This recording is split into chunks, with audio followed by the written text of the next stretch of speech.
everybody. Welcome to a brand new episode of Part of the Problem. I am Dave Smith. He is Robbie the Fire Bernstein. Happy Thanksgiving to everybody. I'm sure some of you guys are traveling around, and this will be something maybe you listen to on the way to Turkey Day. Hope everybody has a good time on Thanksgiving, a great American holiday where we celebrate the, what is it? Pilgrims and the Indians all had dinner together. Everything looked cool. And then that's where we end the story. We eat a big bird. I don't know. Pretty good to me. I've always loved the story of Thanksgiving because everyone knows it goes real bad after that dinner, which I'm not sure if any of this is historically accurate. I don't know if any of it happened, but it's a nice way to just be like, yeah, but remember we all broke bread that one time. Yada, yada, yada. There's not too much of you left anymore. Anyway, we're going to have a big meal. Do love Thanksgiving, though. Anything that is just a time to just have a big meal with people you love, I always think is important. So I hope you guys have a good one. What are you doing, Rob? I like Thanksgiving. It's real easy. My family does lunch. I roll up at 11, have a couple of drinks, play in the yard with the kids, take a nap, and that's it. That's the day. It's easy. There is something amazing about the holiday where there's no expectation that you have to buy anyone anything. You're like, I'm just coming to have a whiskey at 1 p.m. and not feel weird about that. Okay? Yep. And I don't have to go to synagogue. I don't have to sit through a Passover story. I get to sit down, enjoy the family without any of that stuff. So Thanksgiving's a big win for this guy. Is your family still like real serious, like with the Passover Seder? Yeah. Yeah, that's rough. It's brutal. I mean, my family was never as religious as yours, so we would do like a concise Seder, one of those, like reform books that they give you, so you get through it real quick. But I remember going to like a couple times I went to like friends' houses who were like either like Orthodox or what's the one in the middle called? The ones who aren't reformed but aren't Orthodox. Conservative? Yeah, I think that might be right. But anyway, going to that. But man, I mean, I remember literally like the way they put the food in front of you and then just read for another hour. And I remember being like 9 and actually like have like my mouth watering, like staring at this food like I'm so hungry. It was like I remember actually at 9 years old or whatever, making the connection that I was like, oh, is that what they're doing in those cartoons? Like I never actually had my mouth watering before because I was so hungry. Like your mouth is literally just getting ready to just be like, please insert that food in me. I didn't mean to make this a sexual thing, but the point is just, hey, religious Jews, too much reading. Read after dinner. Why not? Makes way more sense. Why would it be a problem to think about the plight of Jewish slaves in Egypt after the meal? I wouldn't care if you read for 6 hours after the meal, just not before. Just my advice, but we'll see. Okay, a lot of stuff to talk about today. I want to just start real quick by saying that because there was a lot of people noticed one of our episodes got taken down off of YouTube. It was the last episode with Scott Horton. It was unclear at first what the issue was. It seems to have been cleared up. Seems like it was a mistake, and that this episode should be back up on YouTube later today. But we did post it over on X, so it's up now and live. People can go see it over there. It's also on Rumble and Spotify and iTunes and all the other places where you can typically get the podcast. I will say, and just to be clear, it seems the situation is resolved, but there is something really cool where I have I got texts and messages on Twitter and comments from like a ton of people with huge platforms. Patrick Bet David texted me I don't think it was 5 minutes after I posted that it got taken down from YouTube. David Sachs and a bunch of people. I don't want to name everyone because I'm going to miss it, but a bunch of people were all kind of like, oh, what's going on here? And I was just thinking it almost felt to me like, I I don't know, there felt like something kind of profoundly beautiful and libertarian about the whole thing. Like, it's almost like if someone in your community needed a surgery and everybody's like crowdfunding money for it. Like, obviously it's not a situation like that, but there does seem to be this like almost like counter economics, this like kind of counter force to the internet censorship, where as soon as anybody even smells that somebody got censored, it's like a bunch of people rallying around them to try to be like, oh, we're going to counter this. And I just wanted to thank everybody, particularly Patrick Bet-David and David Sachs and several other people. It's just like, I thought there was something really cool about that. And it makes me feel much better about where we are in the battle against tech censorship. And obviously, you know, look, the fact that Elon Musk bought Twitter, and now we're in a situation where even if that does end up happening and it wasn't just a misunderstanding like this appears to be, it's just cool that there's at least like, okay, there's at least a feeling of like, well, we could go do it there and still be able to get our voice out. So thank you to everybody, including big thank you to Elon Musk for buying Twitter for $44 billion. That was really cool that you were able to move some money around and make that available. Anyway, I'm curious to see what the numbers look like on Twitter. Yeah, but that'll be interesting. Maybe that's just what we will do going forward, regardless of the situation. Not sure about that yet. Got to think about it and make a decision. Okay, the other thing that we should lead the show with today is that the new director of the National Institute of Health was named, and it is Jay Bhattacharya. I cannot stress how profoundly pleased I am with this pick. Jay Bhattacharya, for people who don't know, was just heroic during COVID. I mean, like, absolutely phenomenal. The guy is a genius, is totally brilliant. People in our audience might know him because he was one of the signatories of the Great Barrington Declaration. He also wrote the foreword for Tom Wood's book, Diary of a Psychosis, the book that I keep telling everyone is the best book on the COVID insanity.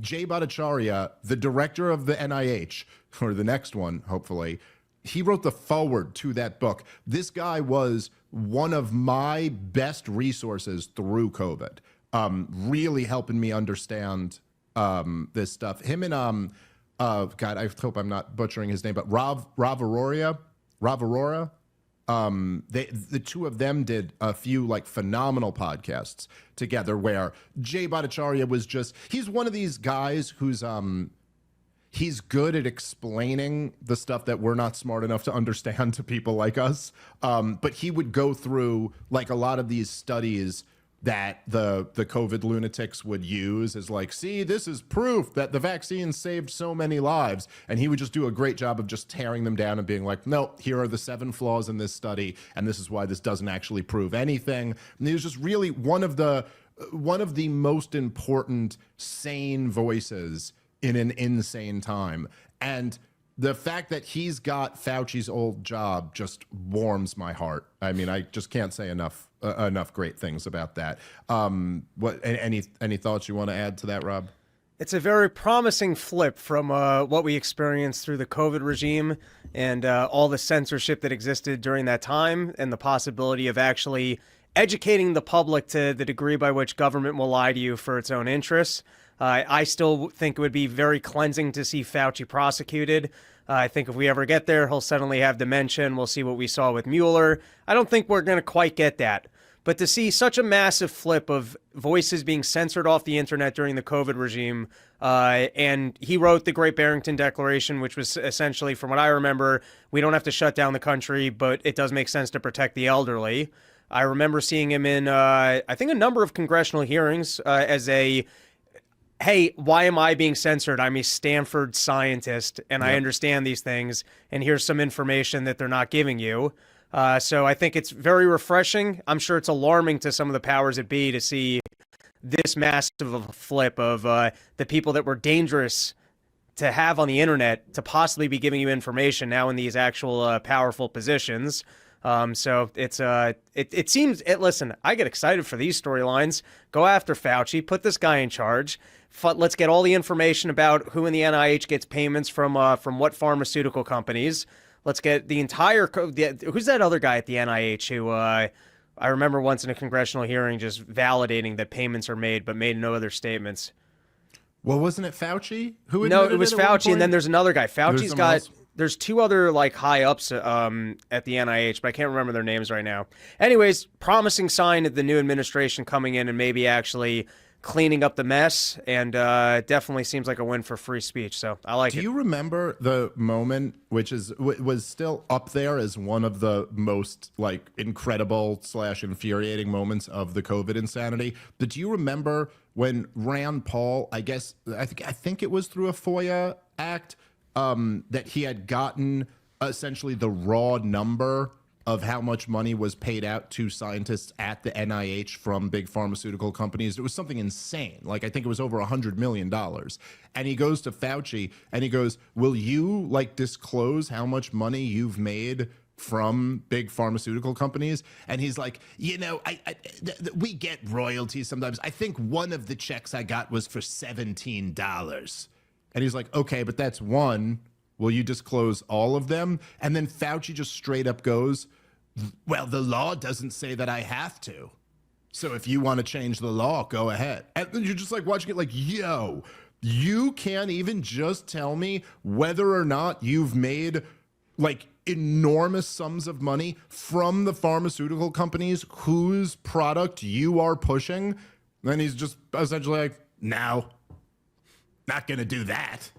It's like, so anyway, it's just, if you understand the levels of corruption that exist at the NIH, it is really amazing to have someone who's outside of that corruption and a critic of that corruption to come be the boss there. Again, we'll see. I'm not, I've been accused by some of like trying to sell Trump as something that he's not, or overstating how great this is. Listen, it is quite an undertaking to clean up a corrupt government agency. All I'm saying is putting someone good at the top is a hell of a lot better than not. And so that's, I'll say this just more broadly. Hey, this is better than rehiring Fauci. Right, I mean, you could literally have had Kamala Harris come in and say, you know what, we got to rehire Fauci. He did a great job. They could do that. I think Fauci's unpopular enough that they probably wouldn't, but they could. Or somebody else who is exactly the same as Fauci, which is what typically happens in these situations, and has to some degree happened with Trump's appointments. And he says, oh, I won't put Pompeo or Nikki Haley in, but then puts in Waltz and Rubio, which is the same thing. So it very easily could have been that. I'll say this, man. Overall, I feel quite comfortable and happy with the decision I made to ultimately support Trump in this election. If I could go back at right now, I'd do the same thing again. And it's not because I was ever selling to anyone that Donald Trump has figured it out. He knows all the mistakes he made last time, and he's going to be spot on this time. That's not the claim at all. Donald Trump, now that the cabinet has basically been picked, of course, by the way, I should say this with the asterisks of like, we still have to get through Senate confirmations, and it's Donald Trump, which means that in the next 30, 60, 90 days, any one of these people could be fired, and he could be talking about how little and stupid they are and then replace them with someone else, so who knows. But as of right now, he appointed some awful foreign policy picks. Really, really bad. Waltz is a disaster. Rubio is a disaster.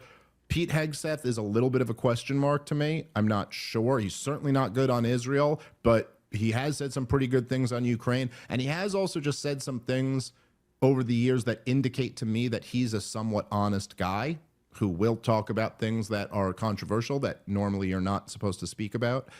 Specifically, there was one interview I saw him in years ago. So I don't know if I ever told you this, Rob, but I know Pete Hegseth, not well, but I've met him before at Fox News. We've done panels together and stuff. This was years ago.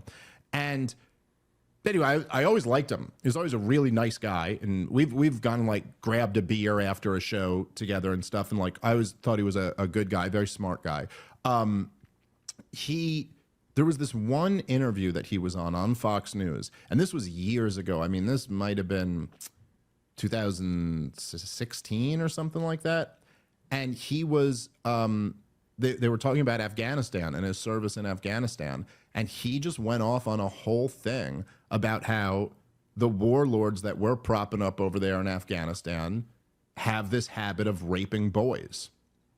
And how all the soldiers are furious about it, and they were put in a position where they're not allowed to do anything about it. And like, and this is something that like we know about this, but never gets brought up on Fox News of all places. And I was just like, whoa, that's actually really incredible that he like got into this. Hey guys, as you know, one of the major themes on Part of the Problem is how trust in corporate media has absolutely evaporated. A recent Gallup poll found that only 31% of Americans had a great deal of trust in the mainstream media. With corporate media outlets prioritizing special interests and perverse incentives and corruption, people don't know where to get news that they can actually trust. That's why I want to talk about Ground News. They're an independent and nonpartisan app and website that we're working with because they're designed to expose the hidden agendas influencing the news that you consume. Take a look at the news regarding Trump's plans for the education department. The coverage seems to be pretty evenly split across left and right-leaning as well as centrist articles, but the way they portray this news as well as the elements they choose to focus on varies.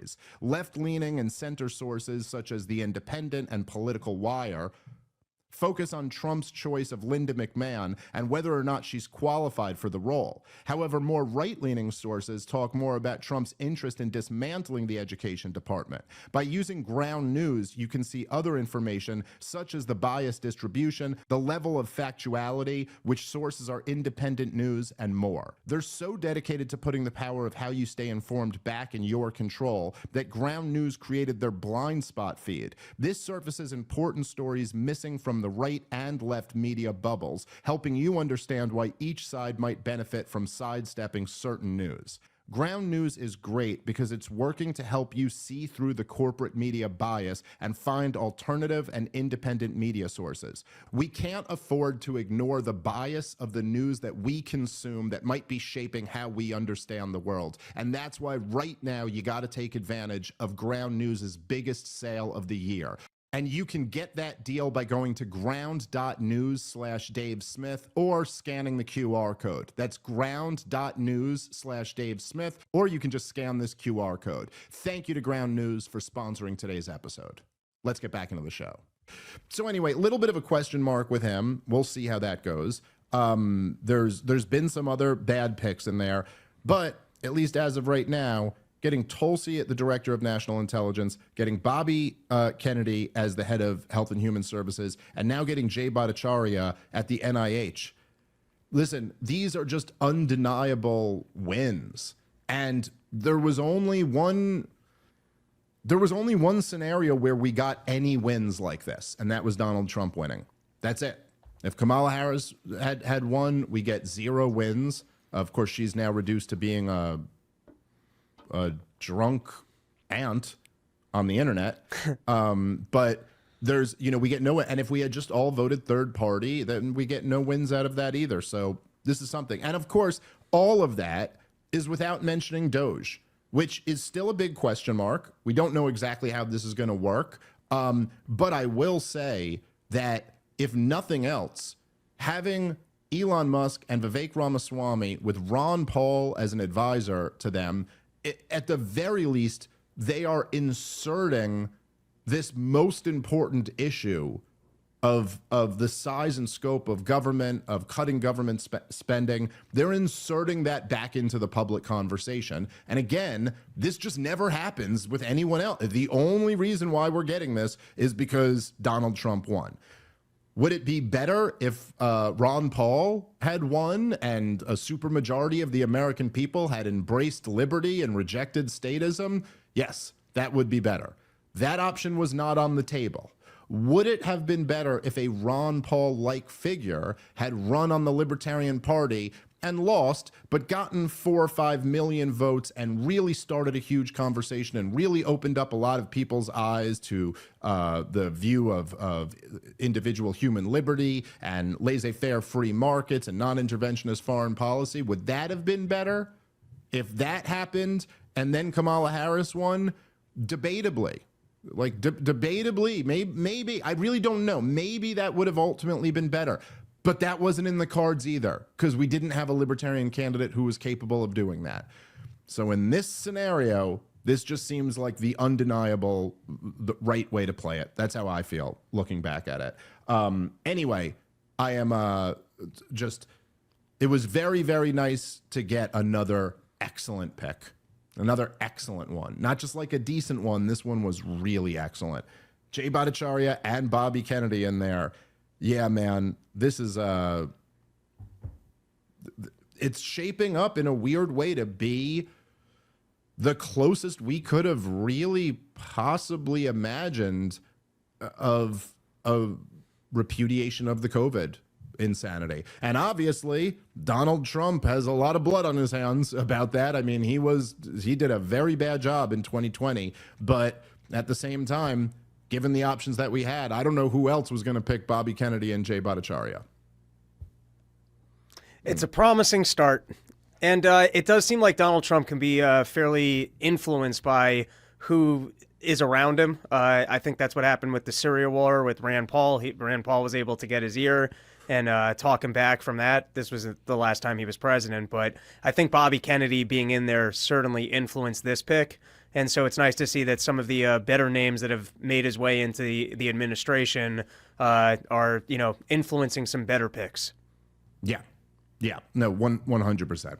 I just could not agree with that more. And again, it's just,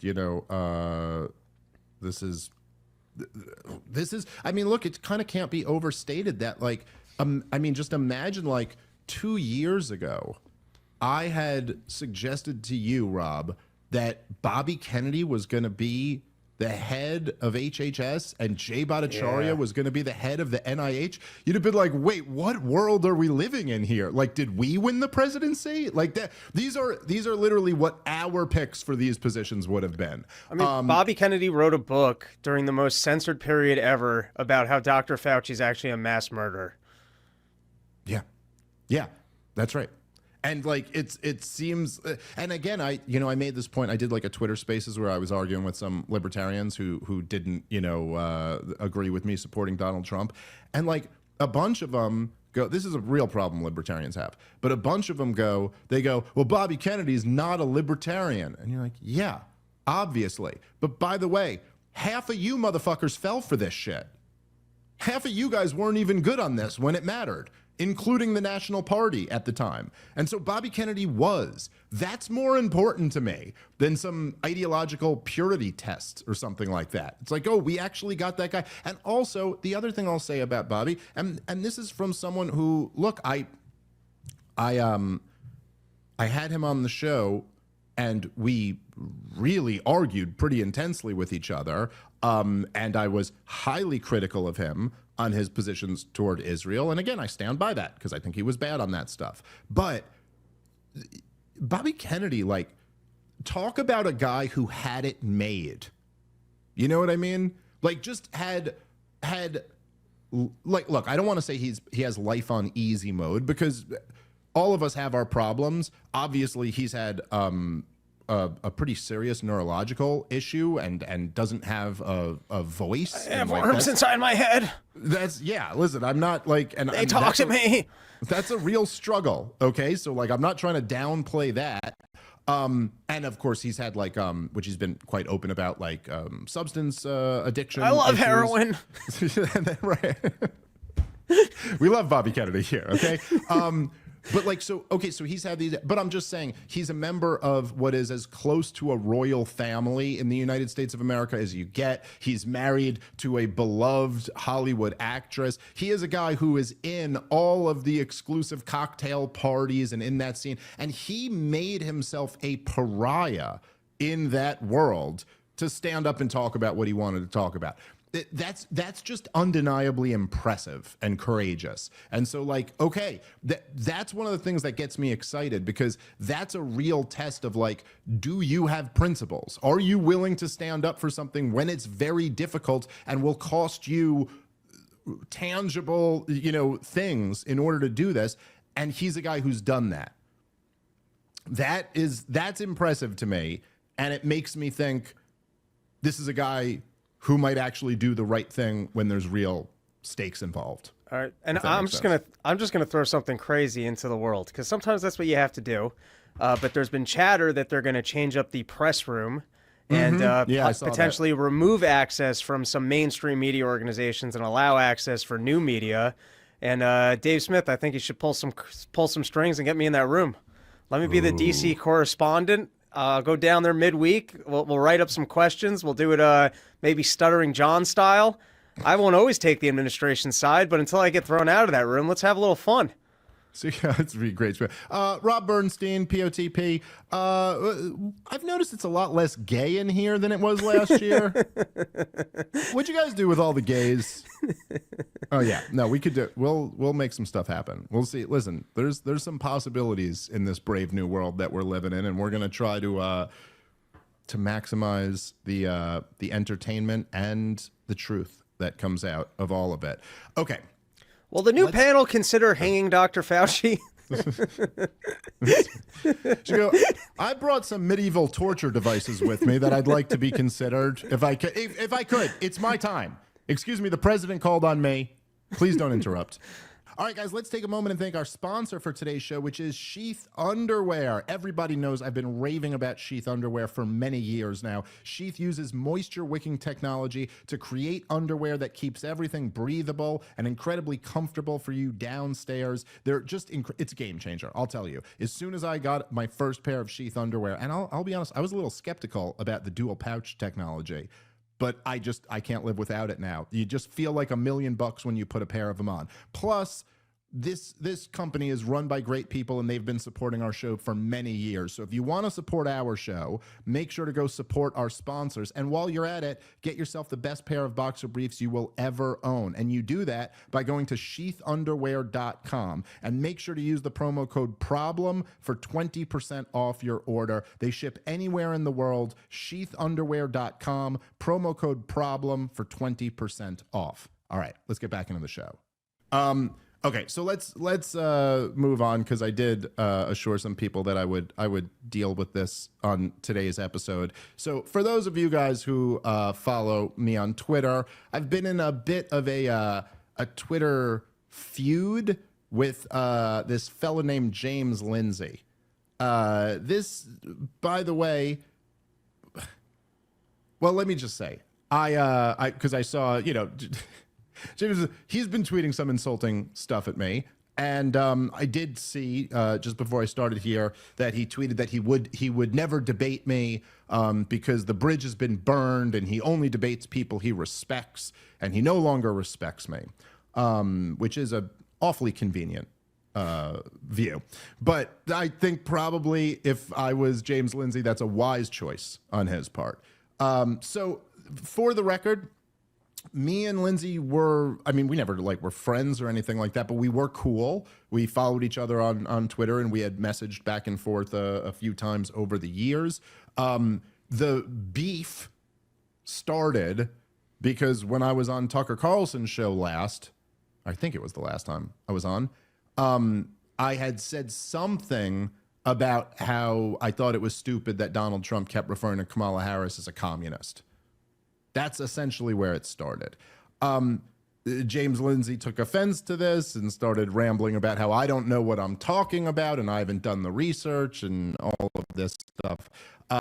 The truth is this, and he's been very insulting to me on Twitter, so I just kind of, I'm not exactly going to partake in that. Maybe I will, whatever. But I do feel a little unhandcuffed at this point to just tell the truth. And here's the truth. James Lindsay is one of these guys who, much like Sam Harris, it's a very similar dynamic, where a lot of people will say, oh man, this guy used to be great, and now he just sucks. You know, like what happened to this guy? And I hate to be the guy to break it to you, but he didn't used to be great. It's much like Sam Harris. There's this weird dynamic that happens a lot where it's like people go, oh, this guy used to be great, but now he's terrible. And it's like, no. You woke up. That's what happened.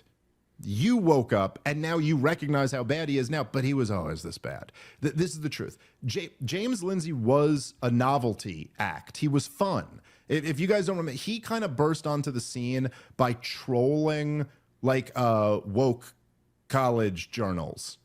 So him and a buddy of his, they like actually, what they would do is they would like, almost like what Stephen Colbert used to do on the Colbert Report. If you remember, he would play a character as George W. Bush's #1 fan, but the whole time he was really mocking George Bush, and that was kind of his shtick. So they basically did that. They submitted a bunch of articles for these scientific journals that were going along with the woke insanity, but taking it to such a cartoonishly insane level that it kind of exposed the whole thing, and they really got published. So like one of the things they did was I'm remembering this, it was years ago, but it was something close to this. One of them was they actually took Mein Kampf and took out the word Jew and inserted straight white men, and then got a section of it published.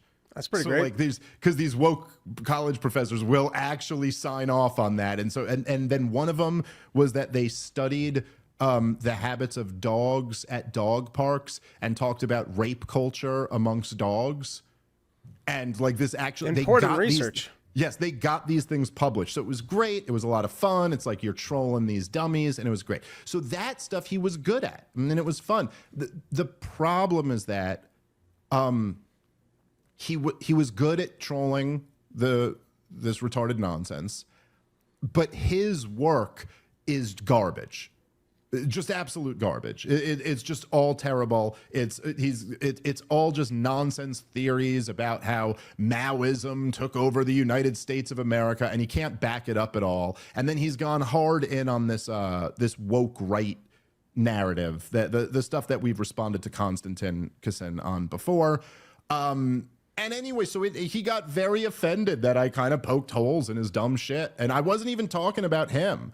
I was just kind of saying, like, no, this idea that they're all secret communists is really stupid, and there's no evidence to support it, and it makes you sound like a loon when you say it. So anyway, he took offense to this, and then we've gone back and forth a bit, and it's, I think, actually been kind of fascinating and revealing. The latest thing that he went back and forth, I mean, it's almost like it just proves my point. I'll read this this tweet. It's like in this argument that we've been having, that we had with Konstantin Kisin, and now I'm having with James Lindsay about like who the woke right really is. It's almost like they're only like, you only have to prod them once or twice before they just admit it. I'm not making this up. Just try to imagine that this guy is actually out there doing shows about who the woke right are. And this is what, so earlier today, when I posted that our video got taken down off YouTube for violating community standards, he chimes in and says like, I don't know, something about, oh, you're just ranting. And Tom Woods asked him, he said, so you're saying he should get kicked off YouTube for this ranting or whatever? And then he responds by saying, I believe this is a typo. He said he wants, but I believe he meant to say he rants. He said he rants about Jews on a site that doesn't permit ranting about Jews. We don't live in should land. We live in hell. And yes, I know he's Jew-ish. And he separated the word to like make the old dumb joke, I'm kind of a Jew or something like that. Now, first of all, I had Scott on to talk about his book about Russia and Ukraine. Second of all, when do we ever rant about the Jews? We're a show hosted by two Jews. We've never like expressed a hostility or anything toward Jewish people. I am a critic of the government of Israel. So this is already, you're conflating criticizing a government policy with being a bigot. Who does that remind you of, Rob? Who is known for this? Oh, wait a minute. Hold on. So I somehow lose my Jewishness. I'm not really a Jew now because I don't have the right political opinions. Who does that remind you of? Who criticizes black conservatives that way and calls them Uncle Toms and says you're not really black anymore? Who, you know what I mean? It's the Joe Biden. If you don't vote for me, you're not black. The LA Times. Larry Elder is the black face of white supremacy. It's like they just immediately take the woke left's playbook. This is just the exact same thing. And I do appreciate him saying it because it's just like it's just kind of naked and blatant for everyone to see. This is what you're doing. So anyway, because he went at me, and by the way, in a very bizarre way, he did at one point, he started I think attacking me for being skinny. Like he was like, oh, you need to lift better more than being weights. Fat. Well, yeah, this is the weirdest thing ever. He just started going, you got to lift some weights, dude. Let's do shoulder day. And it's like, dude, this He won't debate you, but he'll do shoulder day with you? Well, it would be cringy and lame if a dude in good shape just started talking about that. I just, my mind would never in a million years in one of these political debates go to making fun of a guy because he needs to work out more or something. But James Lindsay is just an out of shape guy. It's just such a bizarre, he's like, oh, you need to do shoulder day. Dude, you need to do tits. You don't lay off the shoulders, dude. Do tits day a few times. Anyway, so it's just very bizarre. But here is, let's play this. And again, it is from the Triggernometry podcast. But I will say, I know we've done quite a bit of responses to Triggernometry lately, but also it does kind of make sense because what am I going to do? Responses to MSNBC? No one watches that shit anymore. Just because I'm a dummy and I'm a little confused. So does James Lindsay like anti-Semites as long as they have nice shoulders? I guess if you're going to do it, listen, we all prefer the anti-Semites with nice shoulders to the ones without. So I'm not going to blame them for that. But anyway, Triggernometry is a very popular show and a lot of people are watching it. And I think it's popular for good reason. I like Konstantin. I think he and his partner, I think they put on a good show. I apologize for blanking on his name. I think they put on a good show. And I do really genuinely appreciate that no matter how much I think me and Konstantin may disagree, there's a mutual respect and a kind of cordial nature to the disagreement. That's not exactly the case with James Lindsay. But anyway, let's get into this thing. I don't even think we'll spend as much time on this one as we normally do because this stuff's just kind of easy to swat down. But this is here. Let's just play it. Is the debate between you and Konstantin ever going to happen? I think he had recently expressed that oh yeah, we'll make it happen. And I certainly am on the same page. I'll actually reach out to them. I'll make sure I do that by the end of the week. Let's do Thanksgiving and that. Oh, they're British. They don't celebrate Thanksgiving. You know what? I'll reach out today. All right, let's play. And James, you mentioned the term woke right. It's a term you and I have both used, but it'd be interesting to talk about it for a number of reasons. But first of all, what do you mean by that term? Because a lot of people are very confused about it. Yeah, it's not necessarily the best term. It's more accurate to I don't use the word woke too. I use it a little too casually still, generally speaking. But I've tried to be very specific when it comes to it, to use the phrase woke Marxism, as in that it's a species of Marxist thought, yada, yada, yada. So we can very easily place that on the Marxist left, right? Well, woke right, another term that might work for that is woke fascism. And just like woke Marxism is technically woke neo-Marxism, this could be called woke neo-fascism. The more syllables. Why is it woke? Well, that's what I wanted to get to. So there are kind of two ways to look at why it's woke. And one is kind of philosophical and one is practical. The practical side is look at how they behave. They behave exactly like the woke. There's the targeted influence campaigns. There's the manufacturing of what the postmodernists called legitimation by parology or whatever. They create the illusion that there's massive support for this and massive distaste for that, using social media manipulations like we just talked about. They are highly invested in identity politics. The answer for them to leftist identity politics is a reaction identity politics or reactionary identity politics, equal and opposite, or in biblical terms, answering evil with evil. Right here. You got to help me out here because I don't know what the fuck he's talking about. Well, this is one of the things that James Lindsay does, which is, by the way, really identical to the postmodernists. Is that, and by the way, this is something that everybody you should develop like a radar for this. There are people who try very hard to sound intelligent. Like that is their concern, is let me sound like a smart guy so that you almost go, oh, I guess this smart guy must have figured something out, even though he's saying nothing. He's just saying absolutely nothing. This is what Kamala Harris's presidential campaign was, right? Just always try to sound like you're saying Let me something. relabel this thing and break it into these two categories, but this category is not quite like this category. So let's relabel it again and do another separation. But let me state clearly. Right. Listen, this is the thing, okay? Focus, and in general, like there's a difference between people, and look, I say this, whatever flaws that I may have, I think people who listen to this show know, I'm about the argument. That's my central thing, is that I'm about like, hey, this is an argument that I think is a very strong argument. This is an argument that I think is a weak argument. What argument is James Lindsay even attempting to make here? Like, who are you talking about? What are you saying? Who is manipulating the social media algorithms?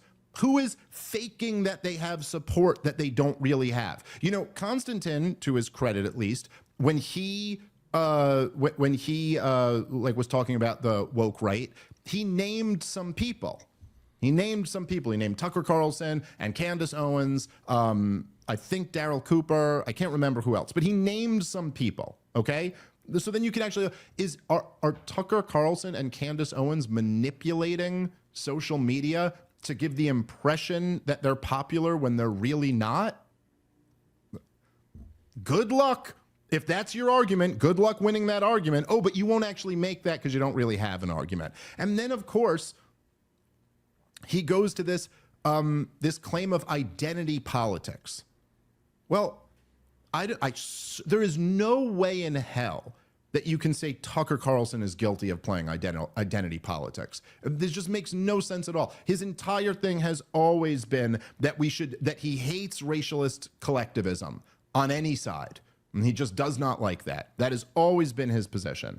There is like, and again, I mean, if you're going to talk about identity politics, just imagine, right? Imagine this, Rob. I'm going to give you two views, and you tell me how it is possible to not see the contradiction in these two views, okay? Here are the two views, Rob.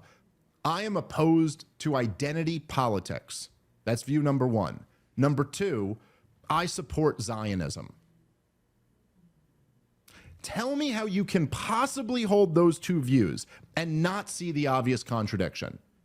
I believe in a government for a particular identity group, but I oppose identity politics. Zionism is the definition of identity politics. And listen, I'll say this. I've never been a guy who really rants against identity politics because it's kind of a slippery definition, and there could be some identity politics that I would have absolutely no problem with. I'll give you an example. Maj Touré, he runs a group called Black Guns Matter. I have no problem with that whatsoever. It is clearly identitarian. He's talking about how there's been kind of like a racist history behind gun control legislation, and that it's often black people who are in these high crime areas, the law-abiding black people, who need the Second Amendment the most.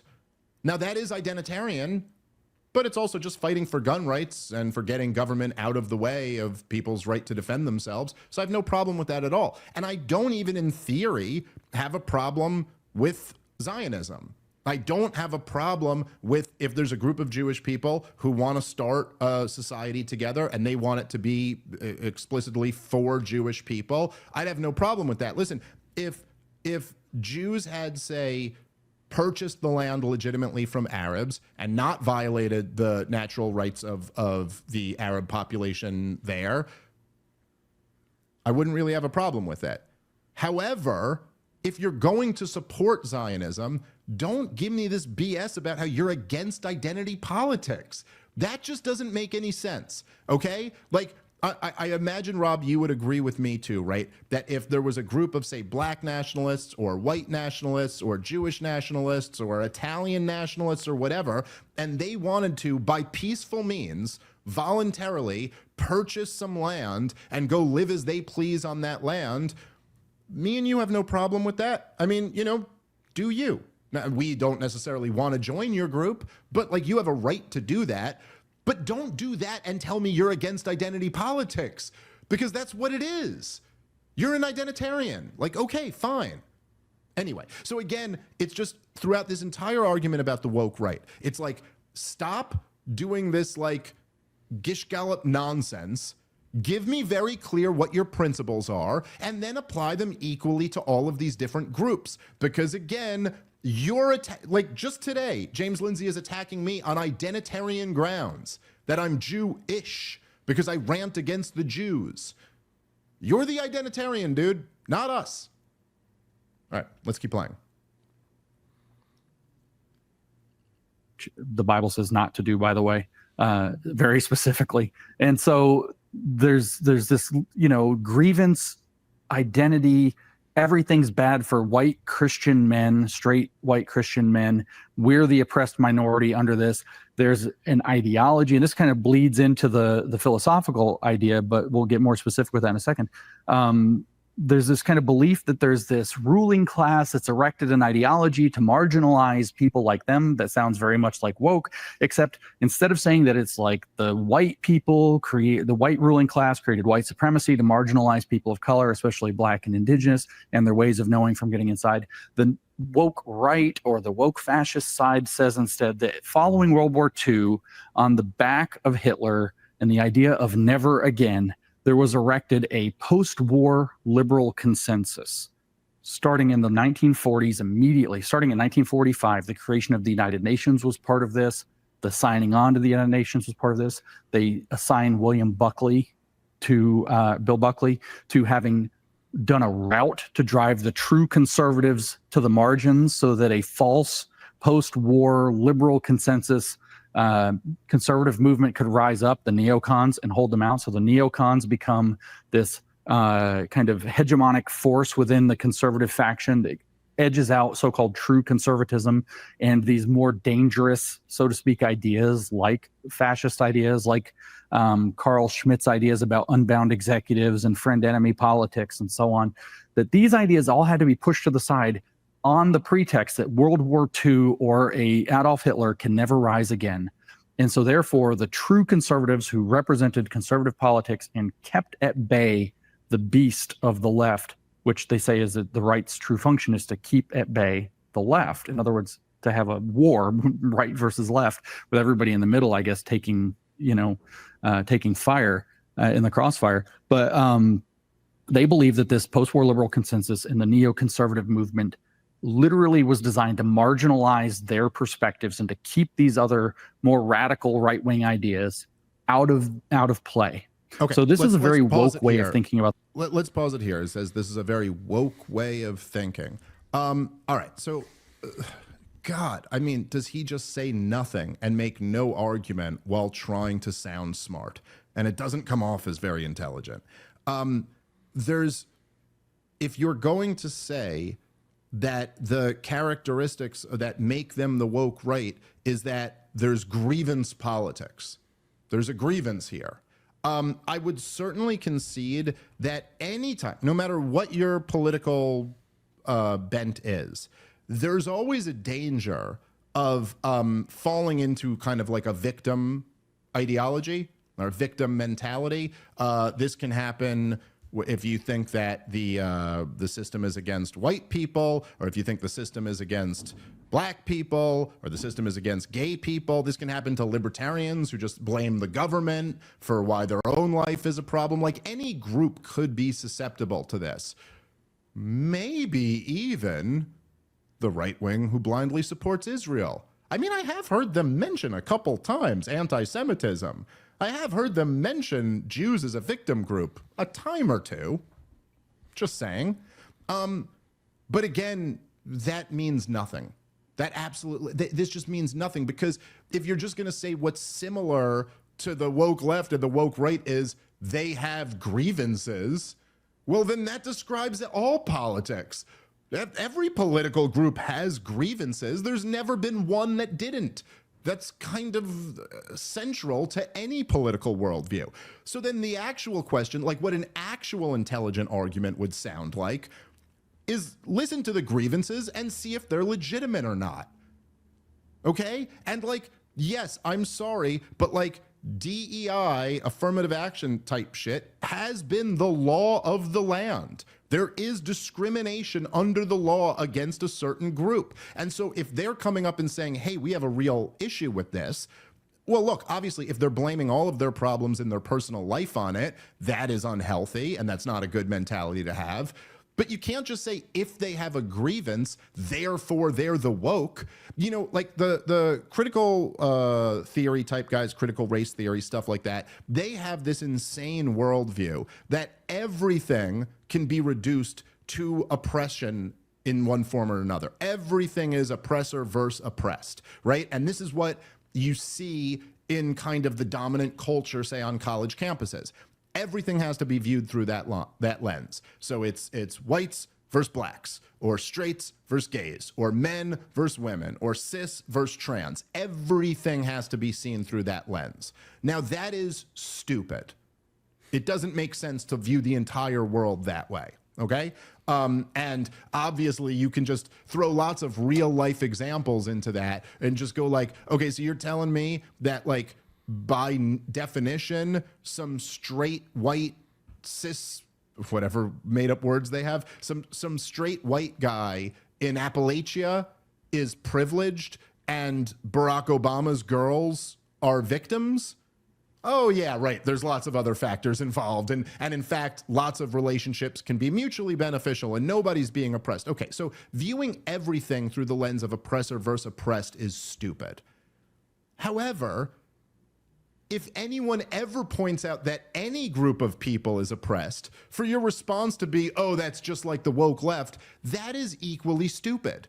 That's just as dumb as their view. There are scenarios where human beings are oppressed and marginalized, and there's nothing wrong with pointing that out. The relevant question is your claim accurate? Do you have an argument that is actually based on logic and truth? And if you do, then it's a good argument. He's said nothing here, saying absolutely nothing to go, oh, we can call them the woke because what exactly? They have grievances? They veer into identitarianism, which, by the way, is not even true for most of the group that he's talking about, or certainly far less true than other groups like the Zionist right. I don't even know. What else is there to say to this, Rob? I'm confused. Well, it's because he's saying nothing. All right, guys, let's take a moment and thank our sponsor for today's show, which is Lumen, the world's first handheld metabolic coach. It's a device that measures your metabolism through your breath, and then on the app, it lets you know if you're burning fat or carbs and gives you tailored guidance to improve your nutrition, workouts, sleep, and even stress management. All you have to do is breathe into your Lumen first thing in the morning, and you'll know what's going on with your metabolism, whether you're burning fat or carbs. Then Lumen gives you a personalized nutrition plan for that day based on your measurements. You can also breathe into it before and after workouts and meals so you know exactly what's going on in your body in real time, and Lumen will give you tips to keep you on top of your game. Now, as you guys may know, your metabolism is your body's engine. It's how your body turns the food you eat into the fuel that keeps you going. And because your metabolism is at the center of everything your body does, optimal metabolic health translates into a bunch of benefits, including easier weight management, improved energy levels, better fitness results, better sleep, and much more. Lumen gives you recommendations to improve your metabolic health. So, if you want to take your health to the next level, go check out Lumen at lumen.me/problem to get 15% off your Lumen. That's lumen.me/problem for 15% off your purchase. Thanks to Lumen for sponsoring this episode. Let's get back into the show. All right, let's keep playing. About the world, that there was a structural construction of the social and political and cultural environment designed to exclude people like them. Because I forgot to say, I should have mentioned also, just that like his claim that like it makes you woke somehow to say that Bill Buckley was like gatekeeping the right wing in America, and that the neocons rose to prominence and kind of kicked all of the, you know, the old right, the more traditionalist right wing that predated the neoconservatives, who were much more concerned with like non-interventionist foreign policy and sound money and limited government and things like that. I mean, take on the argument, dude. It happened. That is true. Sorry, we're allowed to point that out. Like, this is a matter of history. Bill Buckley was open about it. He was open about kicking these groups out of the larger conservative movement. So again, this is just, it's a non-argument to say, if you believe that, then you're woke. Is it true or not? Spoiler alert, it is. All right, let's keep playing. Order to be able to achieve certain political agendas. And now they believe that they've woken up to these ideas. Woke. Mm-hmm. They've found them again. They've read the forbidden philosophers, Carl Schmitt, Julius Evola, James Burnham, and so on. They've read these things, and they're bringing back a true conservatism that was excluded from politics roughly since the end of World War II on the bogus pretense of preventing the rise of another fascist like Hitler or Franco or Pinochet. And so there's a very practical explanation for why they're woke, but especially their behavior. Lots of lying, lots of character attacks, lots of saying no enemies to the. Okay, literally. So just to be clear, because that's a very practical explanation. Like, no, it's not. And the view that he just tell me this, James Lindsay, who are you talking about? Who has that view? Like, just explain it to me. When has Tucker or Candace or someone like that made that argument that you're explaining? Because it seems like you're just attributing an argument to them that they never made. Sure, what it looks like from my point of view. Anyway. But at least he'll talk out against personal attacks. Well, right. And then the guy's going, oh, well, here's the characteristic. They resort to personal attacks while the guy's talking about how I got to lift weights or something like that. Like, wait, what? Which one of these guys are you? By literally all of the metrics that he just laid out, he's already losing. You're woker than whatever you're describing here. You do all of the things that you're criticizing right now. And you could try to couch it in this dumb academic language, but there's no argument here whatsoever. Like, just give me, again, this is the same thing. And again, this is why some people were saying, you know, that, oh, it's just semantics, when I was responding to Konstantin Kasin about what first principles are. But it's not just that it's just semantics. My whole point is that if you're going to come at this from first principles, you have to give me your principle and then show how you apply it to both sides. This is such an reasonable standard. That's it.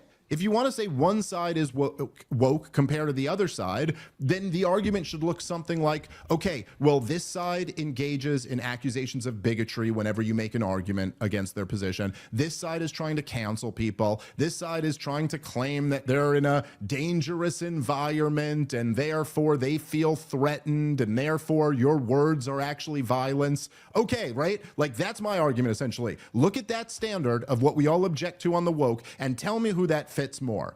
It fits to a T with the pro-Israel right, and it does not at all fit to people like us.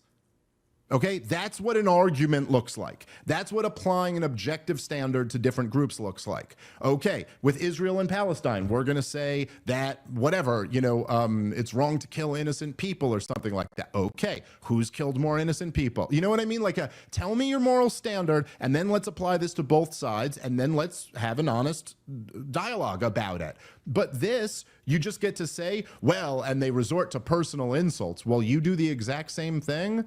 This is sophistry. It's bullshit.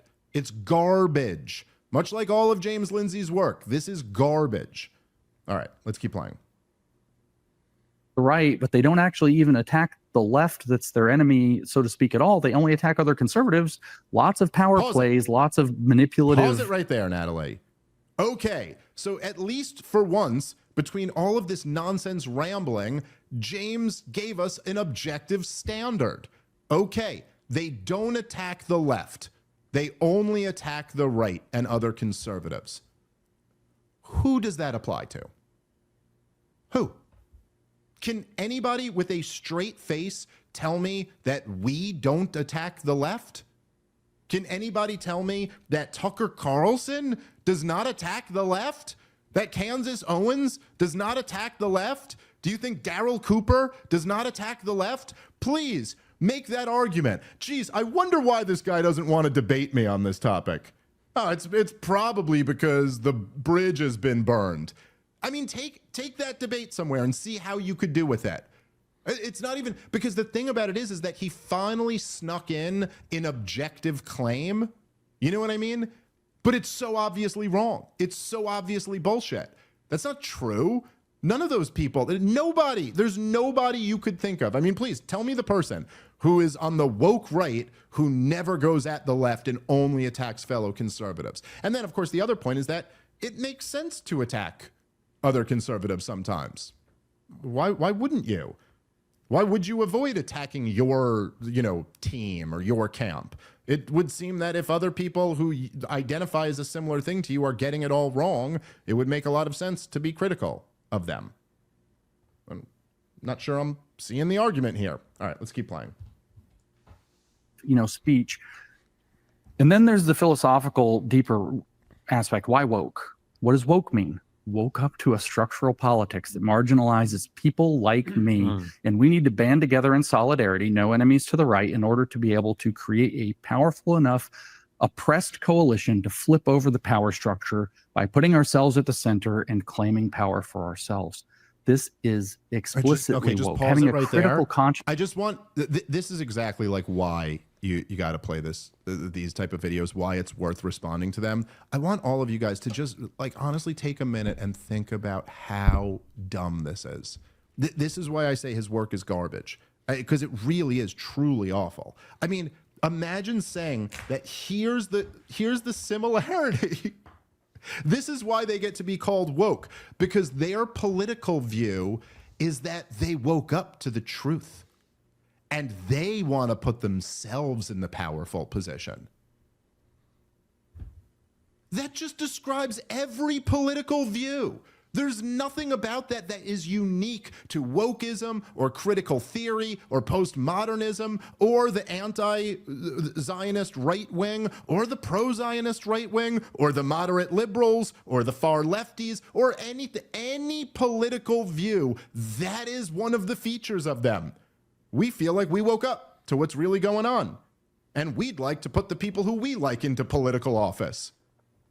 Imagine I was going to say to you, okay, so there's there's all these third parties. So let's say it's like the Forward Party or something like that. And I was going to argue to you that I go, the Forward Party, they're just a bunch of liberal Democrats.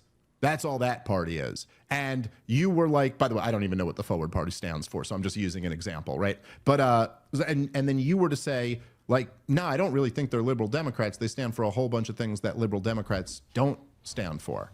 And I was like, well, Rob, on the more philosophical angle here, you see, the reason why they're all liberal Democrats is because, much like the liberal Democrats, they feel like they are aware of the correct political theory, and they want to get their candidates into office so that they can have power to enact their political views. You see, they're the same as the Democrats. Wouldn't you immediately just laugh that out of the room? Like, what? Yeah, that's what political parties are. What do you mean? You're making a comparison. You didn't take a unique or defining aspect of liberal Democrats and then demonstrate how the Forward Party are the same. By the way, in real life, you probably could do that, but you didn't do that. You just picked this thing that describes everybody and now are justifying your ridiculous claim. This is just unbelievably stupid. All right, guys, let's take a moment and thank our sponsor for today's show, which is Public Rec. If you are tired of squeezing into stiff dress pants at the holiday party, this season unwrap the gift of comfort with the Game Changer pants from Public Rec. They are the office pants that look like Monday but feel like Sunday. Imagine clocking in while feeling as cozy as if you were still in bed sipping hot cocoa. With a soft hand feel and smooth drape, these pants are a fan favorite for a reason. Whether you're closing deals in the boardroom, navigating holiday travel, or mingling at company parties, the Game Changers will keep you looking sharp and feeling great. Public Rec is the ultimate men's clothing brand of blending comfort and style seamlessly. Trust me, you won't be disappointed. Stay comfortable this holiday season without compromising style, because with Public Rec's Game Changer pants, you can really have it all. And for a limited time, our listeners can get 20% off their entire order when they use the promo code PROBLEM at publicrec.com. That's publicrec.com, publicrec.com, and the promo code is PROBLEM for 20% off. All right, let's get back into the show. All right, let's play a little bit more, and then we'll wrap up, because there's really just not much here to even rebut. Consciousness about the way the world is organized. Tucker Carlson, for example, if you listen to Tucker, a lot of people really like Tucker. Tucker is pretty critical of America. He's not doing a Howard Zinn critical America theory. Howard Zinn being the one who wrote the People's History, so the Marxist history of the United States, propaganda. He's writing a different critical history of the United States. Well, the Constitution was, not really adequate to prevent all of this. There is a post-World War II liberal consensus or world order that we're all being made subject to. Well, look at how America was involved in all of these things. America bad, America bad, America bad. Also, the UK was pretty bad too. And America bad. I'm sorry. This is fucking stupid, dude. Like, this is actually his comparison. He goes, well, he's critical of America. Just like Howard Zinn. Critical. He's got critiques of the country that he lives in. So therefore, what exactly? And like, where exactly do we get to say he's critical of America? Are you not critical of America, James Lindsay? Are you? I mean, for years, he's made a name for himself off of criticizing how communists have control of all of the institutions in America. Does that not count as being critical of America? Is it only when you're critical of what? Washington, D.C.? That's when you become a critic of America? Because I could tell you that Tucker loves America and constantly talks about what a great country it is. But yes, I mean, like, of course he's critical of the government that we live under. We're $35 trillion in debt. Our currency is being tremendously devalued. We have the biggest cultural, racial, and political divides of my lifetime. We have fought 7 wars in the last 25 years that have resulted in nothing but the deaths of millions of people, cost trillions of dollars, and destabilized the world. And we're currently involved in 2 ridiculously reckless proxy wars. Why should we not be critical of that?